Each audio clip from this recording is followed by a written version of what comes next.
Yeah. We have a new chapter of Kaiji. This one is called Surprise Attack. Kind of worried about that. Also, my OBS said encoding overloaded for a second, which kind of freaked me out, but it went away, so I think that was fine. That was kind of a surprise attack by OBS. So in the last one, Kaiji had revealed some sort of secret plan to Chang and Mario that we are not privy to, therefore it will work. That involved Kaiji going to buy some stuff. We saw what it was, right? What was it? I thought it was going to be decoy pornography, and I was very disappointed that it wasn't. But what was it in actuality? He gets the key that Chang left for him, and he has some, like, wire cutters. What the heck could this be? Somehow this is going to keep their bags safe, even though Ishitaka is disastrously curious about the presumed pornography inside. Kaiji then joins their drinking party, his plan complete. They're forcing him to catch up, chugging beer after beer. The world sure works in mysterious ways. I never thought after meeting a lot of you at that trailer park, we'd be having drinks together again for 3 days in a row now. It is pretty surreal. But I like that about life. It gives me a weird feeling sometimes to think back to how, like, my most significant and meaningful friendships started. And often it is something like really random, really arbitrary, just a passing thing that easily couldn't have happened. That easily, had things gone slightly differently, would just be like two ships passing in the night. And then, of course, they became a dear friend. And it's like, wow, there's some sort of fragility to it. And yet it also speaks to some miraculous possibility that from any situation and any opportunity, maybe not now because of COVID, but normally a friendship that could change your life can bloom from anywhere at any time. It's a beautiful idea. And it seems like despite all of these stressors and risks, and despite Ishitaka being, a big shitter, that Kaiji and company are kind of genuinely enjoying this friendship. I mean, they love to drink, they love to eat, they're like human beings like anyone else. Why not enjoy that a little bit? Besides, Ishitaka's mom with that meow apron on, whose heart wouldn't be warmed? Okay. Kaiji discreetly passes the key to the van back to Chang, making sure that Ishitaka doesn't know. So Kaiji-san, the bags full of their cash have been secured. Okay.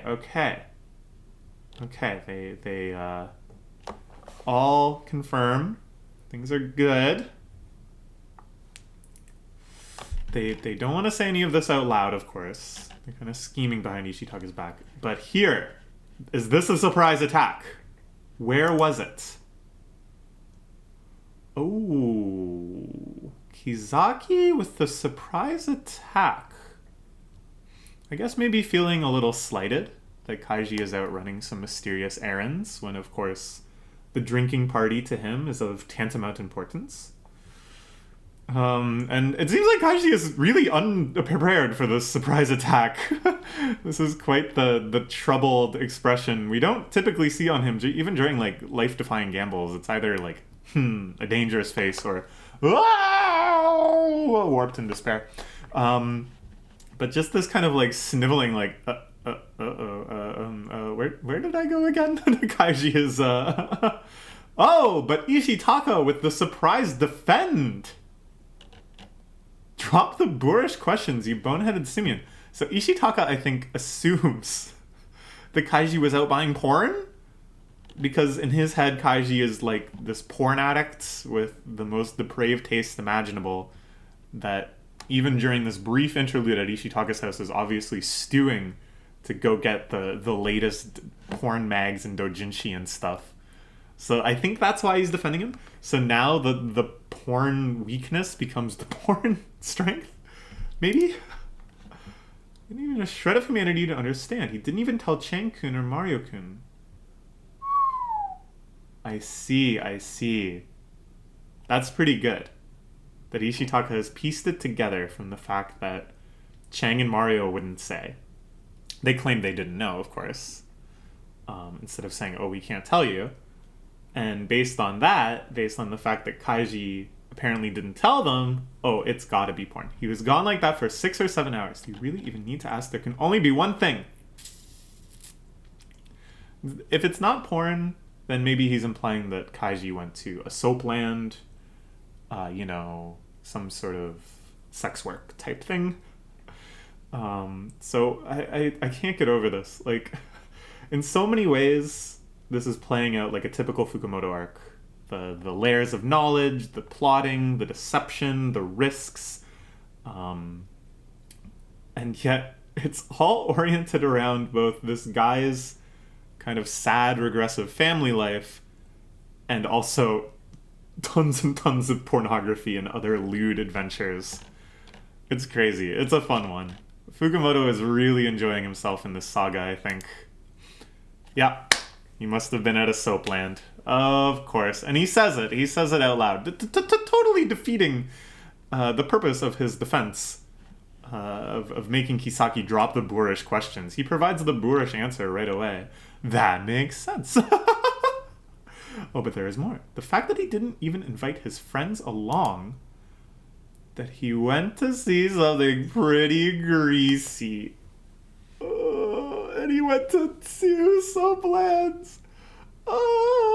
Now Kaiji has always had sort of a reserved, stoic dignity to himself. Sure, he suffers. He indulges sometimes. He gambles. But he always has like a very clear self-image, I think. That there's certain insults that he doesn't seem to tolerate. And I wonder if the biggest risk here is eventually going to be Kaiji's pride. That at first he thought he got off lucky, thinking that Ishitaka just considered him a perv and that the bags were full of porn. But how much of a perv is he going to be allowing himself to be in the mind of Ishitaka? Of Ishitaka, of all people. A man that Kaiji really doesn't respect very much. Who Kaiji thinks is kind of a loser. Youth these days go so land hopping left and right. Oh my gosh. I don't think that's my door. I think that's the neighbor's door. Yeah. Well, you really are perceptive. I'm impressed. He lets it slip. Keep in mind that Ishitaka's parents are at the table. They're not listening to their earbuds. They're enjoying the full civilized discussion at hand. We're all comrades in this. Comrades, yeah, comrades. Even the husband, Ishitaka's dad, is a comrade. Despite the scornful stare of his wife. I'm not the same. Maybe he isn't the same. Maybe he stays loyal to his wife. But in his mind, he can understand the appeal of the soapland to these kids. So he nods in solidarity. Oh, soaplands. Oh, sex work. Let's not even get into it. It's a gigantic bag of worms. Of course, I am pro-sex workers, but I am, in many cases, anti-sex industry, if that makes sense. I have full, uncritical support for people who, for whatever reason, whether... I just said I wasn't going to get into it. What the hell am I doing? I don't know. I just want to try to state my opinion. It's not even like tangentially relevant. Whatever. I have full support for sex workers who go into the profession for whatever reason, whether it's desperation or genuine enjoyment. They deserve to be treated well. They deserve to not be exploited. They deserve to be safe and in a system that can keep them safe instead of driving them into the margins of society out of fear of prosecution. I think the Japanese model is better than the North American model in a lot of ways, but also has many shortcomings. Well, okay, let's just move on. You get it. You get what I'm saying. Bottoms up, bottoms up. The joys to us brothers in arms. Okay. Kaiji. But Chang and Mario are just like, yeah, this is great. This is the best possible outcome. They don't seem too concerned about Kaiji's reputation being ground down into the mud.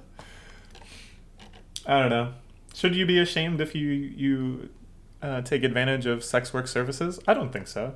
I think just in the same way that sex workers shouldn't be ashamed, Johns and such shouldn't be ashamed either. But again, because of the very exploitive nature of a lot of sex work, there are services that I think are very unethical to take advantage of. Why am I getting into... Let's just move on. Oh my gosh.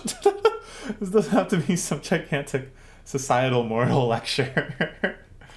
The meaningless yet unstoppable and seemingly never-ending merry banquet of theirs continues. It is a frivolous, languorous... Languid?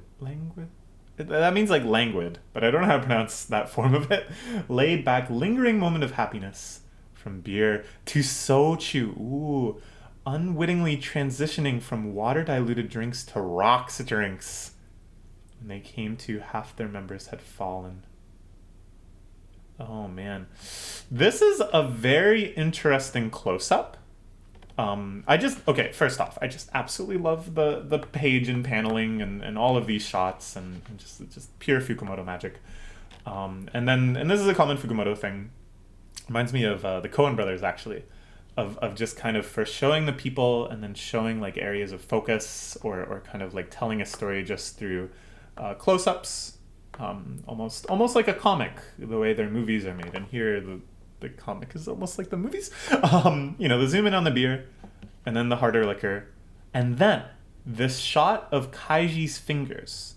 And I suddenly wondered, has anyone noticed that Kaiji has these scars all along his fingers as if they had been cut off in the past? Now, Ishitaka and Kizaki know that Kaiji has had some sort of issue with Tei, that Tei is chasing after them. But would they be a little more concerned, a little more cautious if they knew it was that severe, if it was like finger chopping severe? Okay, Dad is down for the count. Oh boy. Is he going to be able to carry his father? Some comical panels here. The drawing of Ishitaka, the way his mouth is often open in profile, I don't know if I'm doing it right. Reminds me of like Fujita Fujiko, the authors of Doraemon. Doesn't it kind of look like a Doraemon character? Fujita Fujiko? I think that's their name. I don't know. It's like a team, right? Chang stepping up to carry Dad. You're the most reliable one. Yeah, dude, Chang is always with it. Even during the camping drinking, Chang was the one holding it down and being like, let's not talk about the money. My dad upstairs. Where is this going? Is this going to lead to something? Or is this going to be just a little flavor, just a little slice of life? A little freaked out by Chang being out of the room, I guess. That's one danger potential. Uh-oh. He stumbles down on the landing. The landing, not your bed. Kaiji seems like totally out. Time. Climb Mount Nitaka. Launch the surprise attack. It's time to make our move. So, they had planned this.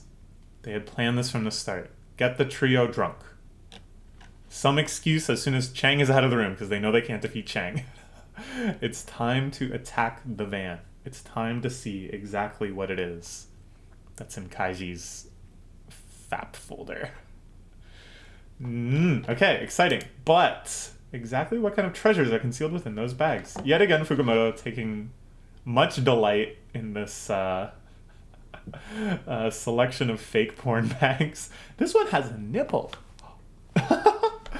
Ero body, erotic body. 3 flavors. I don't know what that means. Woman, Jorukuma. No. Shirokuma? Polar bear? Oppai. Don't know what that says. Something body. Gachinko. Gachinko? Chinko is like penis, right? Okay, whatever. Okay. They're gonna head to the van. Can't smother the flame of curiosity burning within our hearts. Our hearts yearn for the truth. We can't be stopped. You guys got the spare key. Okay. What's it gonna be? What is Kaiji's plan? Anticipating this? Countering this? Something to do with wire cutters? Precious contents of these bags must be the sort of thing that Kaiji can't have people knowing about. Highly classified information. And yet again, another one. Fukamoto going crazy, drawing all these porn mags. What's going on here? 50 something. Oh, so it's like a older women one. The body. It's like this is like Sailor Fuku Heaven or Bloomer's Heaven or something. This is like body squeezing clothes heaven. Can't read that. Something Egatsuna? What? Here we got some sort of latex one. Kabagomu. One this is called Taboo. That's pretty cool. Gold dust? Kori puri? I don't know. Okay, anyways. In the past, others probably mocked him as a pervert or weirdo. Aww. Look at these hypothetical Kaiji bullies. He felt hurt, so he saw it as something to be ashamed of and felt guilty about it. Surely the memories of that past experience still cast a dark cloud over Kaiji-kun's heart to this day. Kaiji-kun, it's no cause for shame. Don't keep quiet out of shame for your love of eroticism. There is freedom to be had in porn.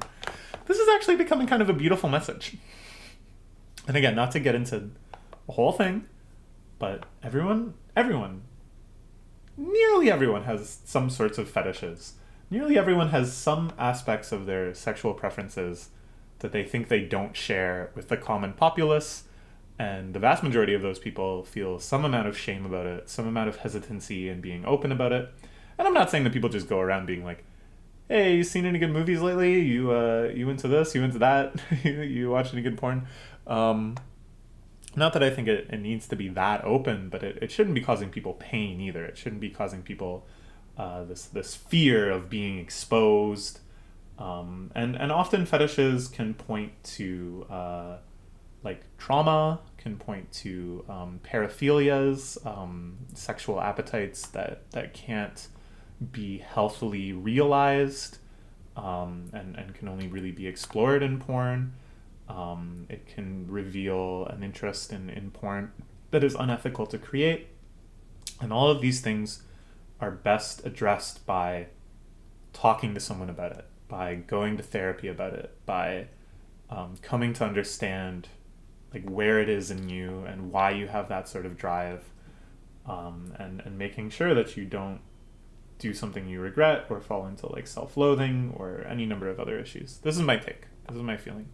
It's that the way to do it is to break down taboos, to have people you can trust to open up about this sort of stuff, and know that you'll be taken in good faith and accepted, and be given whatever sort of help and resources you need.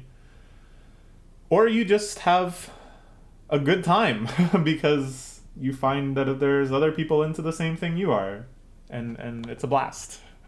Anyways, I said we wouldn't get into it, but I actually think this is kind of a beautiful message, that these two are really trying to empathize with Kaiji. They want him to know that there are comrades, that no matter what is in those bags, they will still accept him. They will help him. It's a world free of distinction between the noble and the base. It's very true, very true. There is something very equalizing about pornography. No matter what kind of porn it is, I won't judge you. In fact, I might even be able to give you some good advice for this problem of yours.